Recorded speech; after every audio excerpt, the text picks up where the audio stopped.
नमस्कार, केमिस्ट्री धाम की online classes में आप सभी का स्वागत है। हम लेकर आए यहाँ पर आज आपके लिए क्वांटम नंबर। चूंकि काफी समय से बहुत सारे स्टूडेंट्स इसकी डिमांड कर रहे थे कि सर एक लेक्चर आप क्वांटम नंबर पे बताइए ताकि हमारी अच्छी तैयारी हो जाए। अदरवाइज तो ये टॉपिक क्या 11th क्लास का है और जब जैसे ही वो 11th क्लास का केमिकल बॉन्डिंग चैप्टर शुरू होता उसमें मैं इसको लेने वाला था। एटॉमिक स्ट्रक्चर जो है उस चैप्टर में है ये, तो एटॉमिक स्ट्रक्चर वाले चैप्टर में मैं इसको लेने वाला था, लेकिन बीच में ही आप सबकी डिमांड के ऊपर मैं ये एक लेक्चर विशेष रूप से आपके लिए ला रहा हूं। तो बिल्कुल ध्यान से समझिएगा। यहां से भी हर बार हर परीक्षा में, चाहे कंपटीशन एग्जाम्स की बात करें या 11th 12th का, तो है ये टॉपिक 11th का, तो वहां तो आना ही आना है। तो इससे संबंधित हर बार क्वेश्चन आता है और गलती होने की संभावना रहती है। मैं आज आपको 1% भी ऐसा मौका नहीं दूंगा कि आपके किसी भी एग्जाम में ये क्वेश्चन गलत हो जाए। तो देखिएगा आप, बिल्कुल मैं इसे आपको इस प्रकार से समझाने वाला हूं, एक पूरे परमाणु को खोल करके रख दूंगा, आपके सामने पूरा खोल करके रख दूंगा और उसके बाद में मैं बात करूंगा क्वांटम नंबर की। तो पहले मैं एक एटम की बात करता हूं। एक परमाणु की जब अपन बात करें तो परमाणु के दो भाग होते हैं साहब। इसका मैं आउटलाइन ये बना लेता हूं यहां पर, ये लो, अपन ऐसे पढ़ते हैं ना सदा से, ठीक है। ये पहला के कोस, ये एल, ये एम, ये एन हो गया। अब एक एटम की जब अपन बात करें तो एटम क्या रहता है, दो भागों में बंटा हुआ। एक तो अंदर का न्यूक्लियस है, नाभिक, जिसमें प्रोटॉन प्लस न्यूट्रॉन पाए जाते हैं। प्रोटॉन पे पॉजिटिव चार्ज होता है, न्यूट्रॉन न्यूट्रल होता है, कोई आवेश नहीं होता। क्लियर है। तो दोनों के आवेशों का टोटल अपन पॉजिटिव बना देते हैं प्लस अंदर। क्लियर होगी। सभी कणों को अपन नाभिक के सभी कणों को अपन एक साथ बोले तो इसको बोलते हैं न्यूक्लियोन। अपन न्यूक्लियस और प्रोटॉन प्लस न्यूट्रॉन की बात की।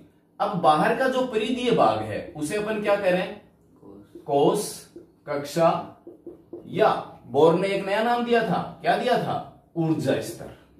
किसने दिया, ये बोर ने दिया था। क्या नाम है इनका, कोश, कक्षा या ऊर्जा स्तर का, के एल एम एन, यही बोलते हैं अपन। बिल्कुल आपके 100% एक पूरा एटम आपको खोल करके रख रहा हूं मैं आपके सामने। आपके परमाणु से लेकर के कोई भी समस्या नहीं रहेगी, ये मैं दावे के साथ कह रहा हूं। तो यहां पर सेल की जब अपन बात कर रहे हैं तो सेल में के एल एम एन ये रे साहब दिख रहे हैं आपको। अब के एल एम एन में यहां इलेक्ट्रॉन नहीं होते, बल्कि इलेक्ट्रॉन कहां होते हैं, कोष भी अंदर बंटा हुआ होता है। किसमें, सब सेल में। सेल किसमें बंटे हुए होते हैं, सब सेल में, जिन्हें आप क्या कह रहे हो, उपकोष। ठीक है। मैं यहां पर केवल आपके नॉलेज के लिए इसमें बना रहा हूं मतलब ये कैसी बात है, ये डिब्बे के अंदर डिब्बे वाली बात हो रही है। बाहरी बार क्या है, कोष है। अब कोष में भी, कोष अंदर से किसमें बटा हुआ, उपकोष में। तो डिब्बे के अंदर डिब्बा आ गया साहब, कोष अंदर से बटा हुआ। तो पहला जो है ना, पहले कोष में एक ही उपकोष होता है। ठीक है। पहले कोष में जो उपकोष होता है उसको आप कहते हो एस। दूसरे उपकोष में दो उपकोष होते हैं, दूसरे में दो होते हैं, यानी एक एस होगा और एक पी होगा।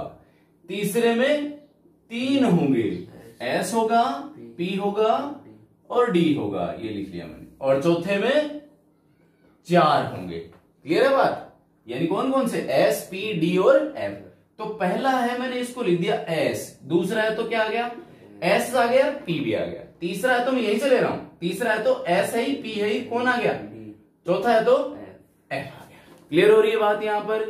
अब मैंने ये बनाया कि चलो साहब, एस का मैंने एक डिब्बा बना दिया, एक डिब्बा मैंने पी का बना दिया, यहां पर फिर ये एस आया, ये बना गया, ये एस का एक डब्बा, ये पी का डब्बा, ये डी का डब्बा, मैंने डिब्बे से बना दिया इसमें। क्लियर हो रही है बात। अब यहां पर क्या है, उपकोष भी क्या बंटे हुए होते हैं, उपकोष में भी इलेक्ट्रॉन नहीं होते, बल्कि कहां होते हैं, उपकोष खुद बंटे रहते हैं कक्षक में, जिन्हें अपन कहते हैं ऑर्बिटल। यहां ध्यान दें, कक्षा को अपन ऑर्बिट कहते हैं और इसे कक्षक को क्या कह रहे हैं, ऑर्बिटल। तो ऑर्बिटल भी बोलते हैं इसको। तो यहां पर हो गया एस, पी, डी और एफ। तो यहां प्रत्येक जो उपकोष है, भाई इसे एस उपकोष कहते हैं, इसे पी उपकोष, इसे डी उपकोष, इसे एफ उपकोष। प्रत्येक उपकोष किसमें बंटा हुआ है, कक्षक में। तो एस के कितने कक्षक होंगे, एक होगा सर।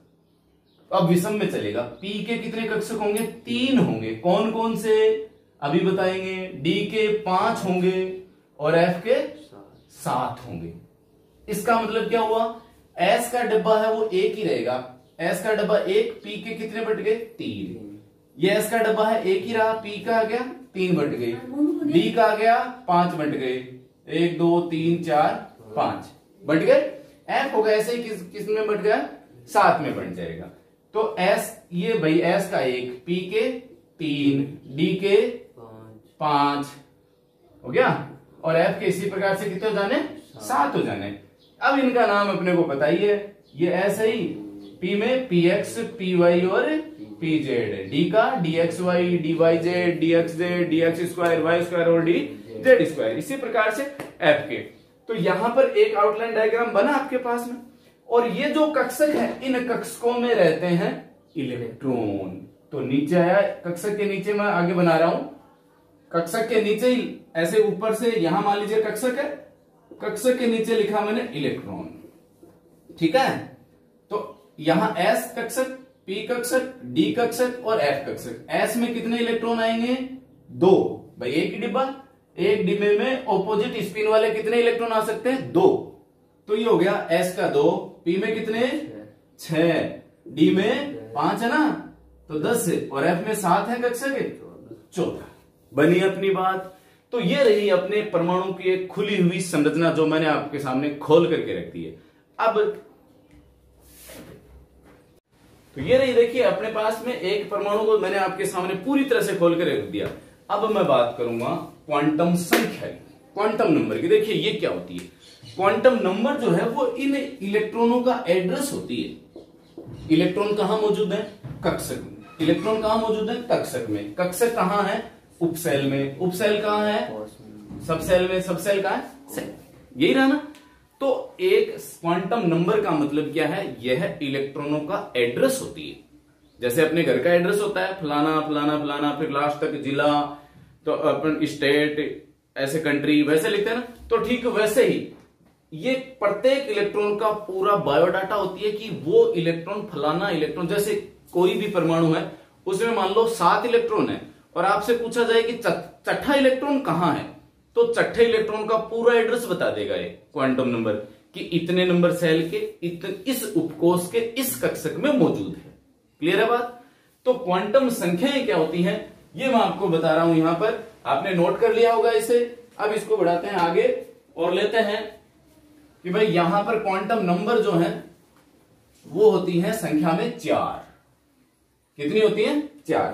पहली क्वांटम संख्या होती है principal quantum number, principal quantum number यानी मुख्य क्वांटम संख्या, ठीक है। इसे एन से डिनोट करते हैं और ये बताती है साहब, पहले नाम लिख देता हूं।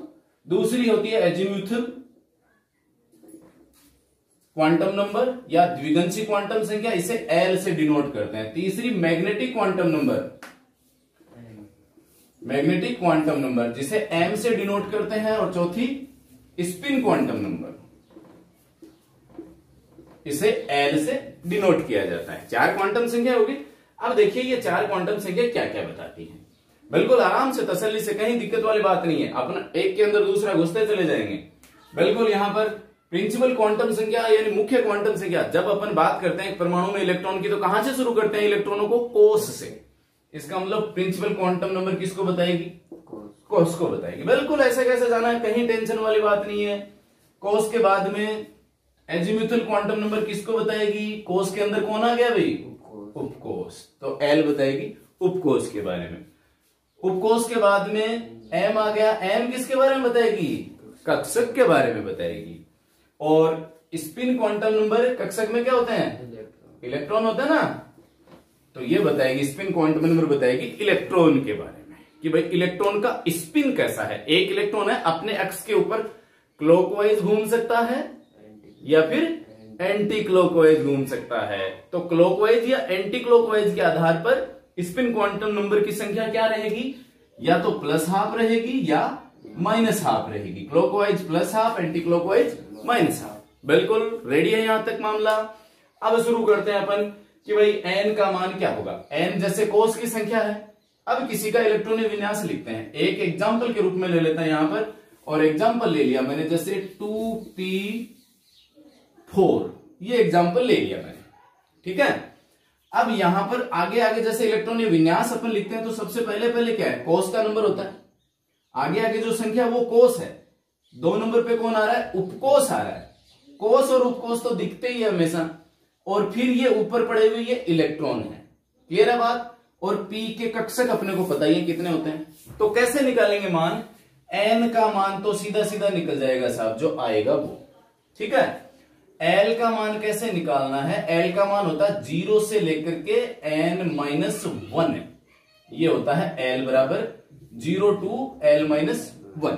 इतने मान होंगे एल के। जैसे देखें ये है n बराबर कितना हो गया, 2 हो गया ना। और l बराबर क्या रहेगा, 0 तो है ही, 0 to 2-1। भाई n का मान में से 1 कम करना है तो 0 से 1, ये हो गया ना। इसका मतलब कितने मान हो गए। अब यहां पर देखो 0 to 1 ये मान रहा है ना। अब यहां मैं इसका एक और शॉर्ट ट्रिक बता रहा हूं आपको एल के मान निकालने की। एल बराबर होगा 0, 1, 2, 3। ये एल के मान होंगे कब होंगे, यदि सब सेल क्या हो, एस होगा तो एल का मान 0 होगा, पी होगा तो एल का मान 1 होगा, डी होगा तो एल का मान 2 होंगे, और एफ होगा तो एल का मान 3 होगा। ये लो साहब, ज्यादा समय से ना, अपने को तो 0 to n-1 में जाना ही नहीं, कोई फर्क ही नहीं पड़ा, कोई मतलब ही नहीं निकला। भाई एल का मान मैंने यहां लिखा 2 हो रहे हैं। 2 का मतलब क्या रहा, 2 का मतलब रहा कि भाई दूसरे कोर्स में तो एक एस हो गया, एक पी हो गया, ये तो रहा ना। ऐसे 3 आएंगे तो एसपीडीएफ हो जाएगा, 4 आएंगे तो एसपीडीएफ हो जाएगा। तो इस प्रकार से चलते जाते हैं। तो अपने को इसकी बजाय डायरेक्ट अपने याद रखो, एल का मान एस है तो 0, पी है तो 1, डी है तो 2, एफ है तो 3। ये लो सीधी बात होगी बातचीत। लेते हैं अपन आगे। अब इसी को मैं, इसको मिटा रहा हूं मैं, और मिटा करके अब लेता हूं मैं सीधा आप कैसे अप्रोच करोगे कि भाई इसमें इन इलेक्ट्रॉनिक विन्यास के लिए क्वांटम नंबर कितने कितने होते हैं। तो ये लीजिए, अपन 2p4 की बात कर रहे थे। तो यहां मैंने लिखा, सबसे पहले आपको ये कर लेना है, कक्षक बना ले। पी में 3 होते हैं, 3 होते हैं। पहले वाले पे -1, 0, +1, यही है भाई। 2 नंबर है, 0 to 1। क्लियर है। अब यहां पर हो गया अपना 0, 1, 0। डी होगा तो डी का अगले एग्जांपल डी का भी ले लेते हैं, जैसे 3d6 ले लिया।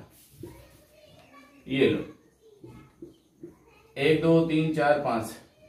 तो जो ऊपर मान रख रहा हूं ये एम के हैं, यहां पर बीच वाले पे 0 रख दो, इधर -1, -2, इधर +1, +2 हो गया भाई। यहां इसके मान कैसे निकालते हैं अपन, यहां देखिएगा। अब 2p4 की अपन बात कर रहे हैं। इलेक्ट्रॉन भरो आप, 1, 2, 3, 4। अब n बराबर बोलो कितना है, 2 है। ठीक है। l बराबर कितना है, मत जाना सूत्र पे, आप तो सीधा बोलो।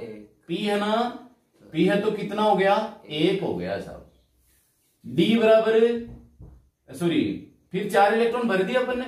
अब बचा अपना m कैसे निकालना है, देखो आप। m हमेशा, मैं क्या कह रहा हूं कि मुझे चौथा जो इलेक्ट्रॉन है उसकी क्वांटम नंबर चाहिए मुझे। ठीक है। मतलब 4 इलेक्ट्रॉन है, किसी की भी क्वांटम नंबर बराबर नहीं होगी। चौथे इलेक्ट्रॉन की तो चौथा इलेक्ट्रॉन है कहां, भरा कहां गया। ऐसे नहीं करना 1, 2, 3, 4 चौथा ही हो जाएगा, नहीं। भरते कैसे हैं, 1, 2, 3, 4। तो चौथा इलेक्ट्रॉन है ये। तो इसकी क्वांटम नंबर ऊपर लिखी हुई है, चुंबकीय क्वांटम संख्या कितनी, तो इसकी हो गई -1। और इसका फिर स्पिन लो, कैसा है स्पिन, ऊपर की तरफ मुंह है या नीचे की तरफ है, ऊपर की तरफ है +1/2, नीचे की तरफ है -1/2। तो इसके लिए कितना हो गया, -1/2। आ गई चारों क्वांटम संख्याएं। अब लेते हैं अपन 3d6। 3d6 में देखिएगा 1, 2, 3, 4, 5, 6 हो गया भाई। n बोलो क्या है, आगे लिखा हुआ 3, तो n बराबर हो गया 3। l बराबर बोलो क्या है, 2। मैंने कहा d पे कितना है, 2। भाई s के लिए 0 से शुरू करो आप। तो भाई l का मान मैंने पहले ही बताया कि भाई 0 से शुरू है, 0 to n-1 होता है l का मान। तो 0 से शुरू कर दिया, तो 0 तो हो ही गया। अब आगे किधर चले, इधर चले, हो गया अपना काम। जैसे इसके लिए n-1 कितना होता, 3 - 1 बराबर 2। तो इसका मतलब 0 से 2 होता। तो 0 से 2, 0 से 2, m का मान भी है ये, ठीक है। m का मान क्या रहेगा 12 प्लस 1, 12 प्लस 1। l का मान कितना है यहाँ पर, l का मान 2 है भाई d के लिए। मैं आपको बता रहा हूं m बराबर क्या है 12 प्लस 1 मान रहा हूं मैं, तो 2 गुणा l का मान d कक्षक के लिए कितना लिया 2 प्लस 1 कितना हो गया 5। इसका मतलब कितने कक्षक हुए 5 हुए, तो 5 लिख दिया मैंने यहाँ पर। 5 में बीच वाले पे 0 रख दिया, इधर -1 -2, इधर +1 +2 हो गया। अब n और l आ गई, m बताओ, m अब कौन से इलेक्ट्रॉन के लिए चाहिए, छठे के लिए चाहिए आपको, तो छठा बोलो कौन से में, बिल्कुल यहाँ 1 2 3 4 5 फिर 6, ये रहा छठा बैठा यहाँ पर, कितने पे -2 में है। l का मान तो आएगा यहाँ पर, d के लिए 2 हो गया, और s का स्पिन बोलो -1/2 हो गया, नहीं है कोई दिक्कत। चलिए एक लास्ट एग्जांपल लेते हैं आपके लिए, और लास्ट एग्जांपल लिया है मैंने 2p5 का, ये लो सर 2p5, ये लो -1 0 +1, ठीक है। हमेशा ध्यान रहे माइनस से शुरू करके पॉजिटिव पे खत्म करना कक्षकों। 1 2 3 4 5, 5 इलेक्ट्रॉन हो गए। 5वें इलेक्ट्रॉन की बोलो n बराबर 2, l बराबर p के लिए भाई लिखा हुआ है साफ साफ, l क्या है SPDF है ना, तो l बराबर 0, s के लिए 0, p के लिए 1, d के लिए 2 और f के लिए 3, तो p है यहां पर कितना आ गया 1। m बराबर बोलो लास्ट का 5वां इलेक्ट्रॉन कहां 1 2 3 4 5, ये रहा कितना 0, और s का मान है उल्टा के सीधा, उल्टा तो माइनस हो गया। आई होप आपको ये क्वांटम नंबर्स बहुत अच्छे से समझ में आए होंगे। इस प्रकार से आप हर एक इलेक्ट्रॉन के लिए क्वांटम नंबर आप लिख सकते हो। जैसे मैंने कोई इलेक्ट्रॉन ये विन्यास लिख दिया 1s2 2s2 2p2, ये मैंने कार्बन के लिए लिख दिया, ठीक है। अब मैं ये दे दूं, ये दे दूं, ये दे दूं, तो आप बता ही दोगे। और यदि आपसे पूछे कि सभी इलेक्ट्रॉनों के लिए क्वांटम नंबर लिखे तो लिख सकते हैं भाई, इसके लिए आ जाएंगे दो, तो दो प्रकार के इसमें, दो इसमें, दो इसमें, सबके अलग अलग होंगे ना। तो इस प्रकार से सभी के इलेक्ट्रॉनीय विन्यास जैसा जैसा आपको पूछे, भाई 6 इलेक्ट्रॉन है तो 6 का एड्रेस अलग ही होगा, प्रत्येक इलेक्ट्रॉन का एड्रेस ही तो है क्वांटम नंबर, तो 6 इलेक्ट्रॉन है 6 का एड्रेस अलग होगा, मतलब 6 के लिए क्वांटम नंबर भी अलग ही होंगे। तो इस प्रकार से आई होप आपको बहुत अच्छा लगा होगा, बहुत अच्छे से समझ में आया होगा। यदि आपको समझ में आया बिल्कुल आप कमेंट बॉक्स में जरूर लिखिएगा। तब तक के लिए जय हिंद जय भारत।